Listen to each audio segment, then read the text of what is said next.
and welcome to Dream It, Dare It, Do It, Live the Life You Want. My name is Jasmine. I am your host for this beautiful podcast where we have just conversations and we talk about life, possibilities, just, you know, that kind of stuff. And so today I have a friend, Lily Sais. You say Sais? I say sice like rice. Sais? Like rice. Okay, so I don't know if you know, but I am French. I And do know. it's Lily Sais. So it actually, you know what it means, right? No. Lily knows. Oh, That's what that your last name in French means knows. So Lily knows. wow. I So love that. that's a nice series on Instagram. Lily Okay. knows.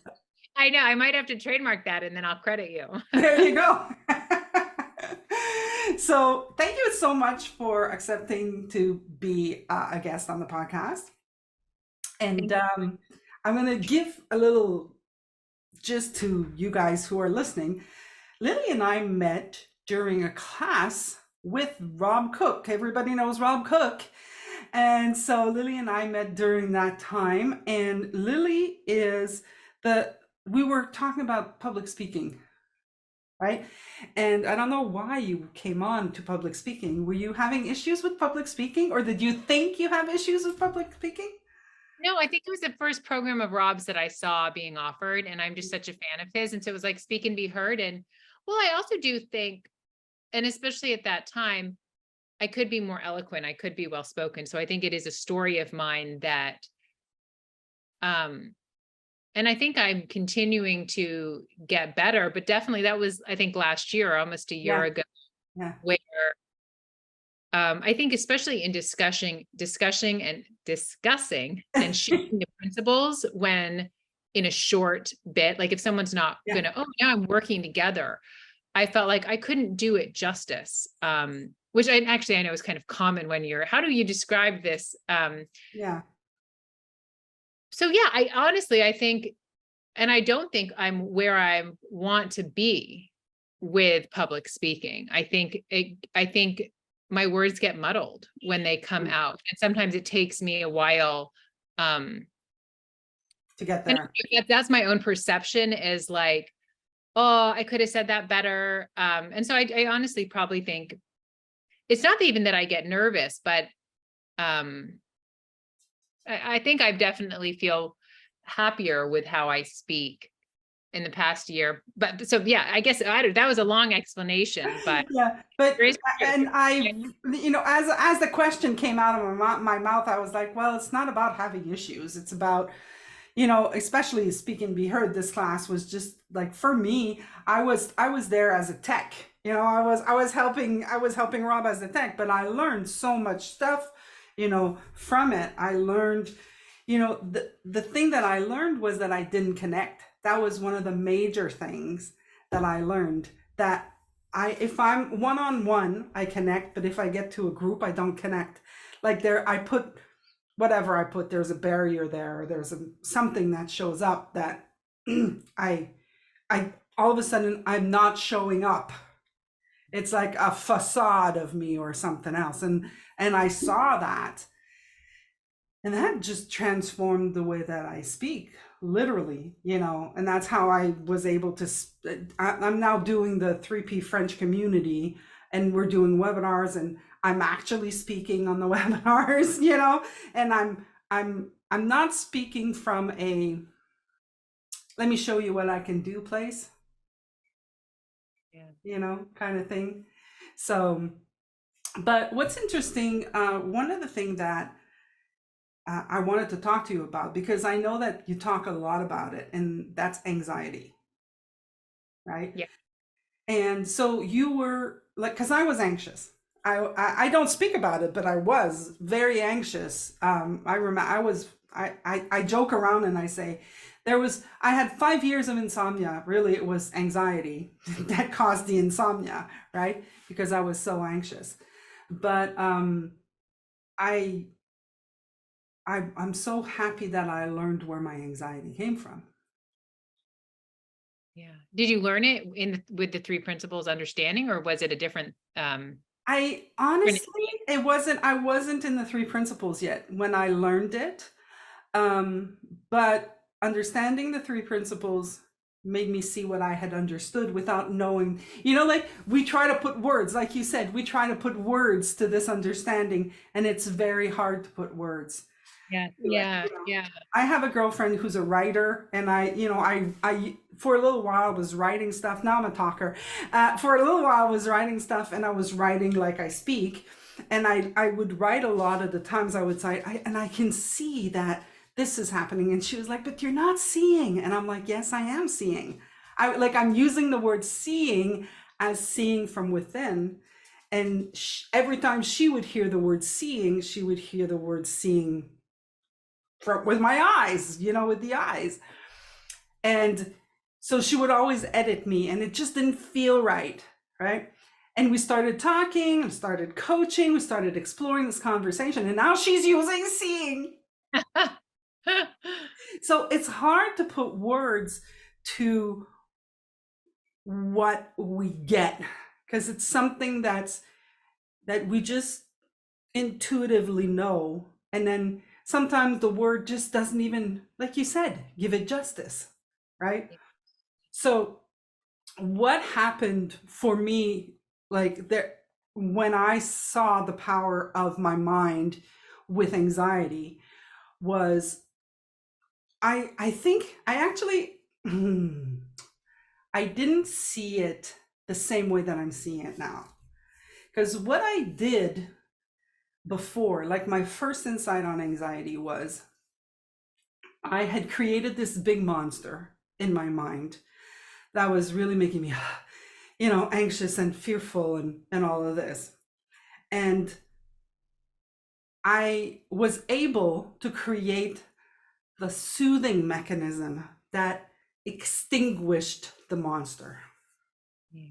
Yeah. So once I was able to do that, you know, then I was like, I got this. I got this now. When I feel like this, I'm just going to create something else that's going to soothe it. But then when I learned of the three principles, I didn't have to play the game of creating something. Yeah, yeah, yeah. Was it already within you? Is that what you're I didn't have to create anything. I saw that it was creation, and I was able to stop feeding it. I was able to stop giving it energy, because whether I was creating it or soothing it, I was still giving it energy, therefore keeping it in place, yeah, yeah, yeah. right? Now, Yes, yeah. Even what I had the image of, yeah, even if you're like, well, now I'm going to think positively, if it was like that was still work. Not that you were doing that, but it was like, yeah, wait, there was even less work for me to do, even though you found something that was like, oh, this helps me feel less anxious, experience more yeah, peace. But wait, peace is just even waiting there. yeah. Yeah, well, tell me a little bit about like I got bad words, right? So it's hard to explain, but let me see yours. I want to hear your words. Yeah, yeah. Well, mine was a bit different. I experienced anxiety as a child and then definitely as a teenager and young adult. I actually think as like from 14 or around there, got muddled with an eating disorder. But it was all like, to me, anxiety level 1. And then I experienced a panic attack Mm, in 2011. And before there, I'd also kind of had a fear of insanity just because of how I think it was portrayed in the media and also how it was discussed, I think, like in the 90s too. And to me, it was like you could reach this place of insanity and it's a point of no return, like straitjackets. Um, and also some people in my family would say, oh, mental illness runs in our family, and use the term like my grandmother went crazy, which I know we don't really say anymore, but it was all like background. But when I had a panic attack, for me, my panic attack also involved this like loss of sense of reality. It was, now I know it was like derealization and depersonalization. I just felt like oh, now I saw a peak of like, you really could go insane. So it brought my mental health and my anxiety to like now 2.0, where I was. And during this time, I was also a school psychologist. So I'd always loved mental health, personal development, self-growth. Like I'd already been in therapy, and different various treatment things for a decade before. And but it had not gotten so severe until then.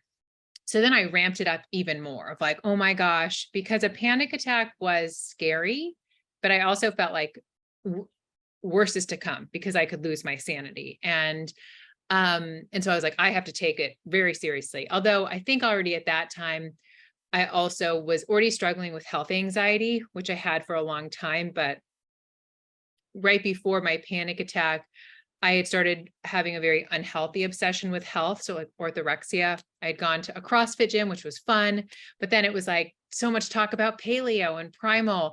And I had just had a daughter, or I was just about to feed her, and she felt like this blank slate. And so I was like, if I could feed her in a way and she wouldn't have any mental or physical illness, which is a lot of the books around paleo and primal kind of was like, grains are to blame and dairy and Western life and whatever. And I was like, oh my gosh, but I can get very obsessive. And so I like read every book, every podcast, and so probably setting myself up to have a panic attack. And also I had an adverse reaction to a medication. But so I just was like, I got to even paleo harder and eat. I mean, I was so deep in it. I made all my own food. I only shopped at the farmer's market. My meat was blessed in a Native American blessing ceremony. I also tried to be zero waste because then I'd go onto the environment. I made my own cleaning products, my own beauty products. Just because it didn't just stop at food, but it was like so much. But then I was like, also like, wait, if I'm eating perfectly and have this perfect environment, like cave people did, I should not be experiencing anxiety. Like maybe, and so I just would like biohack and like try this different diet and this supplement. And I then also very traditional talk therapy or cognitive behavioral therapy. And also, so I had a panic attack driving. And so as often happens, what you then can have like panic about panic and anxiety about anxiety. And I live in Los Angeles and driving, and it was on the freeway. So then for 7 years, I struggled with driving anxiety and panic attacks, and being in that kind of paleo, like clean eating, biohacking. It was so much about like the importance of sleep and the importance of this supplement and this, like, oh, I just would get so lost and thought I'd had a very long night routine, and I try to make my bed like a cave, and avoid TVs and blue lights and unplug the Wi-Fi, and I'd meditate and Okay, I'm anxious now. I know. Okay, sorry. So, I could go on and on for more because I literally did so much. Wow. But really even more, everything from holistic to traditional. And some things would work, and I would send myself to retreats, and do, things that were like 7 days of intense therapy. They're like, this is like 7 years. And I would feel good at times, and certain things would be helpful, but nothing was long lasting. And also I was exhausted because I had a very long night routine and I had a very long morning routine, because I had really started to believe that like I was broken, and I couldn't just like chill out and watch TV and go to sleep. It was like, no. And so after another, I don't know, panic attack or something, I just went on to Google and put in like anxiety help, and out popped Sari Taylor, actually. And so Who? Sari Taylor, she's in the UK, she's in the Principles community. Okay. And so she was offering like a 5 or 7 day, she sent you one video about anxiety. It's like 30 minutes. And I'm like, I'll try this. And as the principles do, like it spoke to me. And it was one of my first insights was there was less for me to do. And it was kind of very exciting because at that time I was like, I'm doing a lot. And I also started to see that because Sari was the first person that seemed to have anxiety as bad as me. And for a bunch of reasons, but I was like, it gave me hope. And then through hearing about the principles, I saw that my wisdom got me through every panic attack. And so before, I had so much shame around my panic attacks because it felt like a failure, and it felt like, oh my God, I have to make sure that never happens again. And I saw, oh my God, I got through that first one and I got through every one. So maybe I don't need to plan for the future. And maybe all my planning is actually the thing that's setting me up for panic. And then I also would do so much to try to change my thoughts. So I would do a lot of tapping, emotional freedom technique, like, and I would just, I thought there, like, if I felt anxious, there was something I needed to do and to move my thoughts. Like, cause I had also done a lot of thought work and shaking it out and yoga therapy. And then through that, I'm like, oh my gosh, again, there's less for me to do because my thinking flows on its own. I don't need to like find the cognitive distortion, because in CBT, cognitive behavioral therapy, you're like, where's this cognitive distortion? And Yeah. here's my fucking workbook. And like, Oh yeah, you were like deep. I was deep. So I just it started to just change my life. And also, honestly, then I did think maybe this is too simple. And I went back and did a little thought work, and I kept being like, the principles are it. And I saw something. So I got excited to, and some of it just kind of already spoke to very much how I worked as a school psychologist. Yeah. So I got interested in the Spark curriculum, and bringing that to schools. And I'll change. I'll stop before I talk about becoming, Three Principles coach. But that was my experience with anxiety, and I just started having much more ease with driving. And I stopped fearing panic attacks. I stopped taking things so personally. So I came into the principles conversation because of panic attacks and driving anxiety. I would never have said I had health anxiety because I really thought, like, I know much more than anybody. And if anybody knows as much as me, like, nobody's going to be like, I was so jealous of these moms that would like feed their kids non-organic strawberries and Doritos. I'd be like, I wish I could be as ignorant as you. Because but I thought I could never be at peace knowing what I know, because it wasn't even just food. It was like, my kids' safety was so overwhelming, from food to kidnappers to people texting and driving to just, it was like my anxious brain, that loud brass band, it was so loud.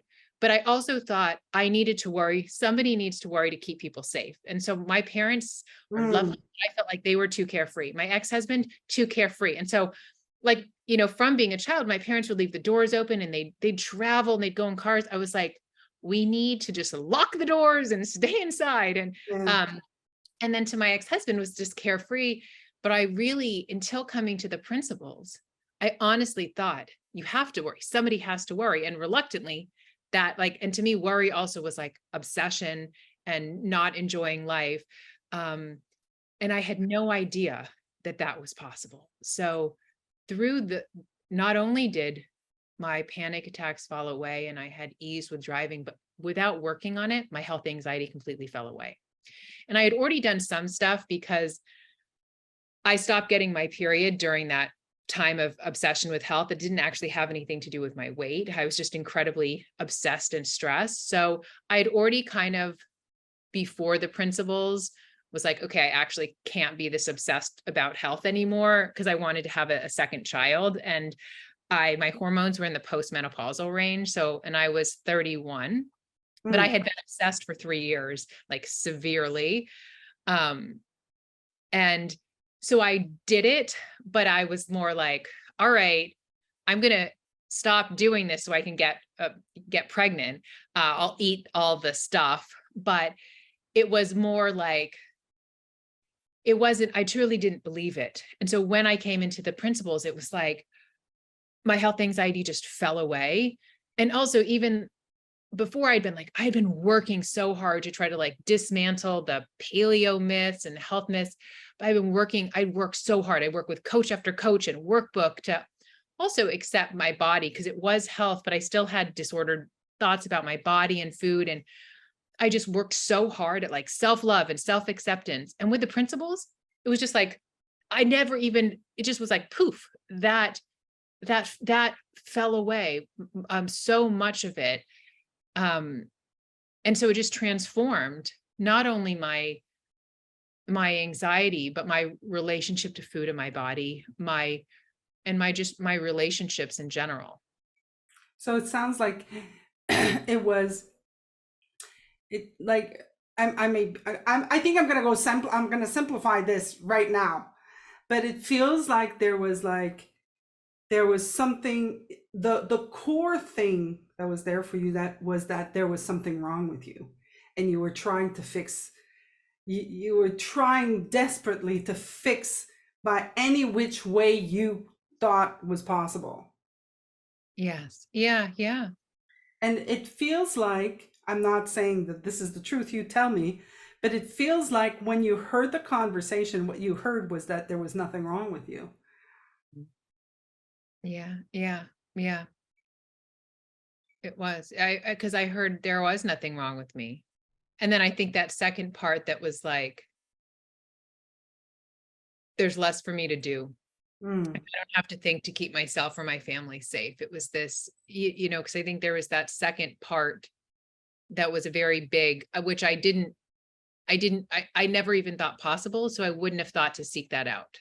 Because before, when I was actually very struggling with my anxiety, after I had 2 kids, I'd be so overwhelmed. Sometimes I would yell. And that just was so not who I was, especially just in the car, I'd be really overwhelmed. So I had this like year of being frustrated and yelling in the car. And so I would do all these like peaceful parenting courses and meditate for an hour with specific meditations and read books on yelling. And like, then I would do, like and that was so backwards, because when my well-being rose, my level You of were fine. so it was like, it was, I saw also there's nothing wrong with those things, but I literally would do so many courses and um, it was so much simpler because it was, um, I don't even know how to describe that, but like, yeah, so it was, When you stop looking at everything, when you stop looking at all your problems, then you stop looking for the corrections to the problems. When you stop doing that, then you can see other stuff that was already there, that if you would have continued to look at your problems and the solutions to fix your yeah, problems, you would have never seen. It's just, it, I think it's normal.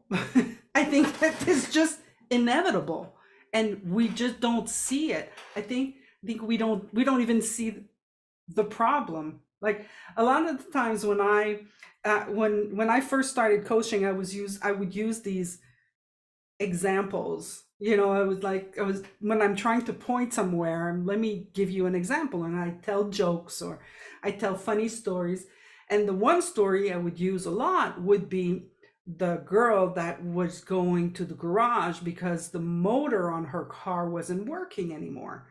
And she tells this to the garage guy, and the garage guy, he's like trying to fix it, he's looking for, he can't, doesn't understand why the engine doesn't work. He undoes it. He's like, he's got the car for 2 weeks. The girl's like, what's going on? What? He goes, I'm sorry, I can't help. And then this other guy comes along and sits in the car and says, what the problem? And they said, the engine doesn't work. And he turned the key and he went, well, do you guys know that there's no gas in the car? Like, it's kind of like when you're not looking at the right problem, also, when you're not, you got to look at you got to be able to see. When you're always looking in the one direction, you can't see anything else. yeah, yeah, it's so true. I think I had heard somebody when I was rewatching or watching for the first time the 3PUK recordings, and I think it was, I can't remember. When you're focused on the problem, you miss the possibilities. Yes. And also I thought about myself so much. And when I thought I needed fixing, and so for me, I think being a mom also, like my head would be so noisy because I was this broken person I needed to fix. So then my kids would irritate me because I'm like, you guys, I gotta focus on myself. And when there's no problem, my head was just like, when I didn't have to fix me, because I never really heard it, even though I'd hear that, because I also loved spirituality, but something about how the three principles are discussed made it so simple that I'm Yeah. like, oh, I I'm not broken. I'm not special. But I think, also when I saw Sari and then Nicola Bird was somebody early, I'm like, oh, they're as anxious as me. And I'd never really heard it. So it was a nice blend of those two sharing the principles where I was like, I saw me in my anxiety portrayed and their well-being. And I was able to be like, if they have well-being, I have well-being. And then it just expanded to, we all have well-being. Like, and my fear of insanity was like, everybody's sitting in the middle of mental health. I'm not special. This isn't so personal. I don't need fixing. I don't actually even have to do anything when I come back to balance. It was just it's so simple that, and so that's where I see people where it's like this false problem. I'm broken. And the things I'm doing aren't working, where it's like, oh wait, no, you don't even have an understanding of how wonderful you are and of how you're made. And it's just such a gift. Yeah. Yeah. You said something earlier, and I'm trying to remember. It triggered something. I should have taken a note. It doesn't matter. It's going to come back. It's going to come back. What I want to talk about is, so how long have you been in the Three Principles conversation now? Just a little over 5 years. Yeah. Okay. What about you? Oh, I've been in the conversation since 2011. Oh, wow. Yeah. Yeah. Yeah. Long I did my certification with Michael in 2020, Michael Neal. But I was listening to him way before that. And I'm saying 2011, but I have to admit that there's something that occurred to me that there's something that happened. Like for me, it was a process. It's definitely a developing process. It keeps going and it keeps going and it keeps going, and I love it because I'm still amazed at stuff that I figure out and stuff that I'm seeing, and I'm like, things happen. Like I work with my clients, and I do things like, I think I've said this in an episode. I'm sorry, guys, but now I'm telling Lily. So I have this client that, we're working together, and we started talking about writing a book, which was never in his space. It was, it was not there, and we didn't announce it to anybody.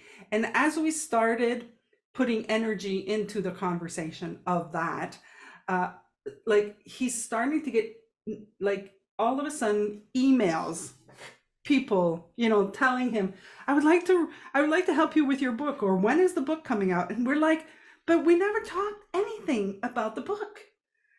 And it's just amazing to me how once you touch this kind of energy, things just show up, and I see them. That's the thing, right? I see them. Yes. Yes. I love that. And to me, when it's also that our little brain doesn't have to work so hard to like, okay. And to me, it's like when you line up and sometimes like the universe shows up, or like, oh wait, that's so interesting. How life works out, or like, oh wait, this might occur to me. It's all like, we don't have to work so hard. That's So kind of, I want to ask you about 100,000 followers on Instagram. Like, just so you know, my mind goes, what the fuck? How did that happen? But I know there's a story around that, right? yeah. Yeah. Well, it started with TikTok. And so on TikTok, I actually has 351,000 followers. Okay. On I 2020, I was getting divorced, or started that in 2019, but and I'd always wanted to I'd kind of been interested in coaching and sharing the principles as a school psychologist, but I thought it needed to be in person because I always did stuff in person.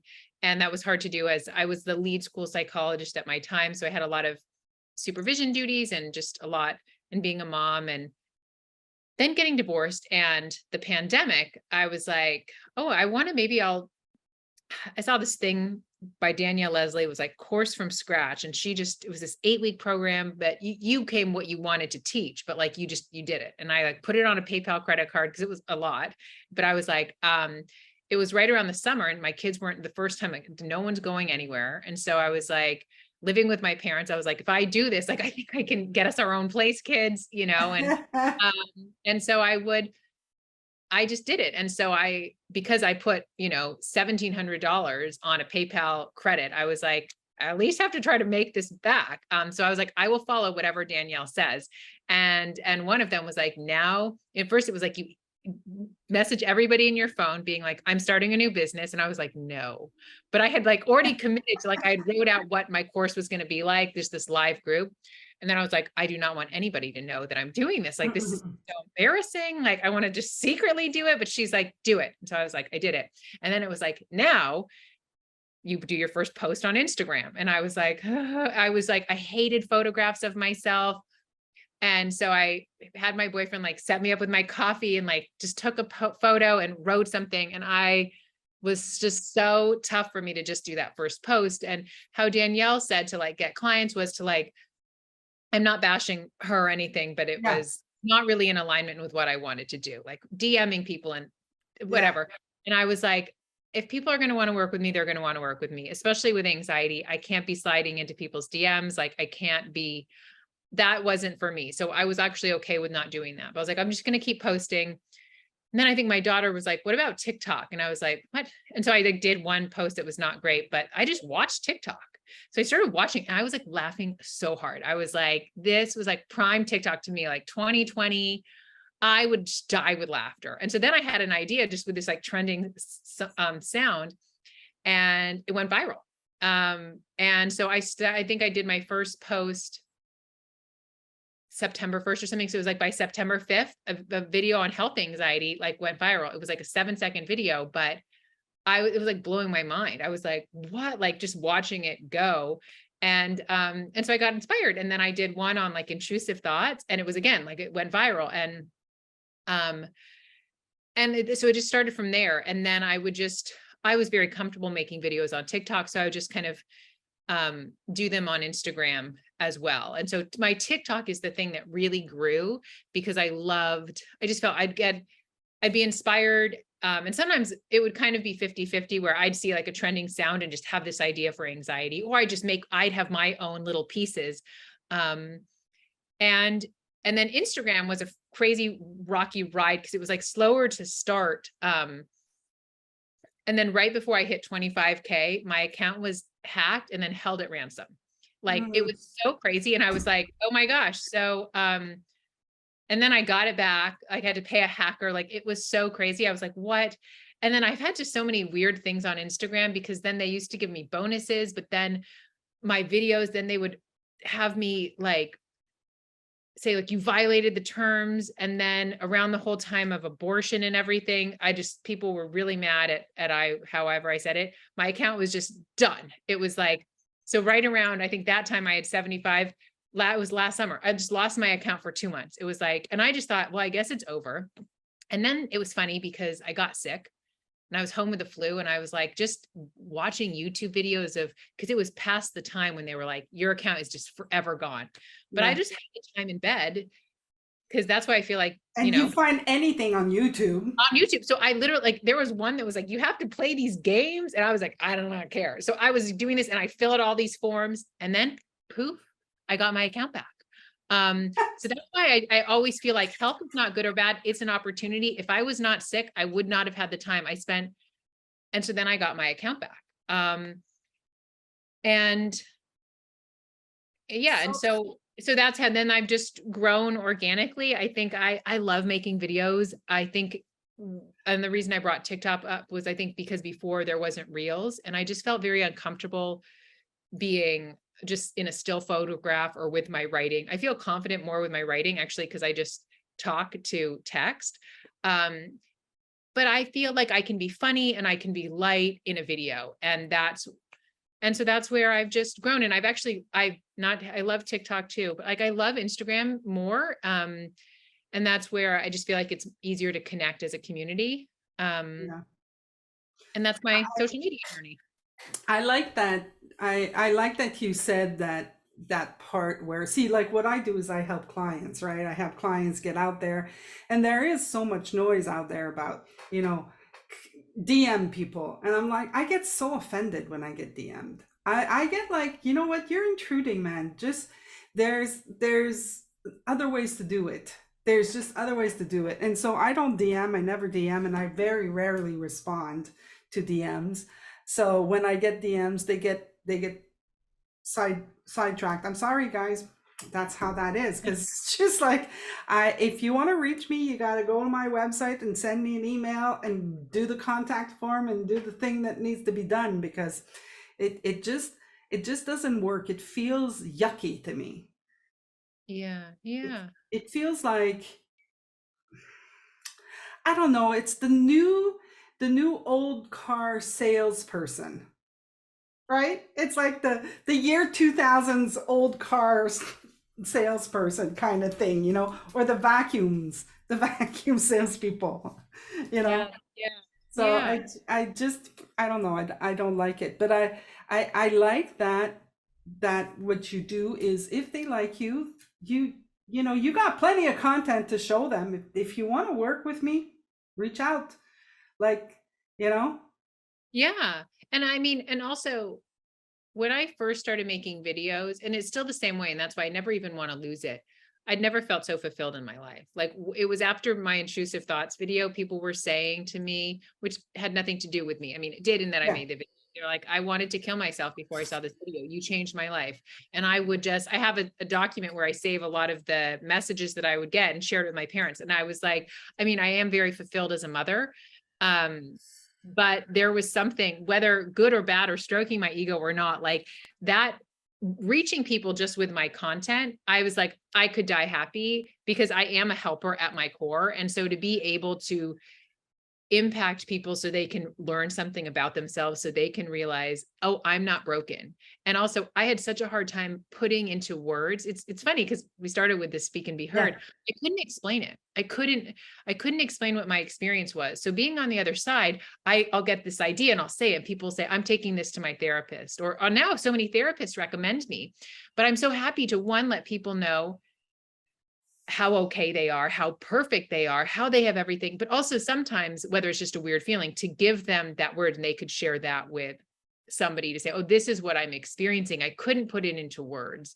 yes, Um, so being able to reach so many people and like they don't have to necessarily work with me is so fulfilling. And it's just a really, but then yeah, I felt very uncomfortable, especially when, because anxiety can involve suffering. It felt very like salesy and poachy. And it was like, if you want to work with me, but like I'm not chasing, like yeah. here's me. And yeah, Yeah, nobody really needs us. Like, no, nobody needs us. You guys are all fine. You're good, right? You can hear the truth in what we say, and you can hear the crap in what we say. If you can just be able to listen from within, and know this place in you that just knows, just like you like chocolate, or you like vanilla. There's that place inside you. Anybody that's talking in front is not, they are not your savior. You are your own person. yeah, yeah. Well, and that's why I don't know, I'm not more special than anybody. Yeah. And that's why it's like I love that, because you are your own savior, and you also, you have everything is just right there in a quiet mind. It's just right there. And Yeah. that's what I think I realized. For me it was like, oh, sometimes you just have to wait a minute and then you Yeah. hear it.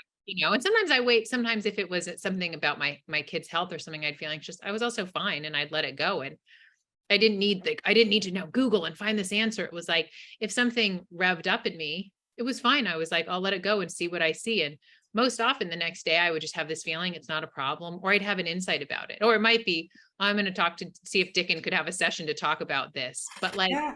it was no longer, um, yeah, it was often like, I was okay with, oh, I don't really see this clearly. Let me just let it be. And then let me see what comes up. And also, that's also really cool for anybody. Like, if there's something that you're not seeing clearly, find somebody that you can talk to say all the crap that's in the way, and then maybe they can guide you towards clarity, or let you hear, okay, well, that's in the way, or that's not real. I don't think that's real. Like, I think that is such a great, healthy way to live life. Yes. Yeah. Yeah. And that's, I think, what the principles are. It's like kind of a guide to how do you live life, and you can navigate anything. You've got it within yourself. And there might be a time when, oh, what's a friend or a teacher or a mentor that I could have this conversation to help me have some clarity? Because it's not, oh, I'm broken, how do I fix it? But it's like, Oh, how can I see something different? yes. And can I have a conversation to help me have some clarity, or help, yeah, and see it differently? But it's such a different energy than, oh, like I'm broken, or this is this big problem. Yeah. But it's like, I'm not really seeing this how I want to see it. Lily, thank you so much for accepting to come and play with me. Thank you for having me. I was like, I always love seeing you on calls, and I was so excited now that we get to have one-on-one time. Yeah, yeah, it's fun. You want to give them, people, tell them how they can reach you? Because Yeah. now it's like, we haven't branded it yet, but Lily just knows if you want to reach with, if you want to reach out to her, Lily knows. I love that. That might be a play on words. I'm like, I kind of, I feel like some insecurity of like, I don't know, but I love the play. But oh yeah, on TikTok, I'm just at Peace from Within. Okay. On Instagram, there's an underscore Peace from Within, and then also my website is just peace dash from dash within, which is lengthy, but if you type Peace from Within Lily in Google, I'll come up. Yeah. And from either social media, you can find my website, all my offerings, but also I have literally, I have like 2,000 videos. So, and also I Yeah. have YouTube, which is Peace from Within too, where I have longer videos. Fantastic. Well, thank you very, very much. I hope you have a beautiful rest of the summer, not the winter, the summer. Thank you. Thank you. Well, I hope you do too. It was so Thanks. lovely to see you. Same here. Everybody else, I'm going to say, dream it, dare it, do it, live the life you want, and see you next week. Bye.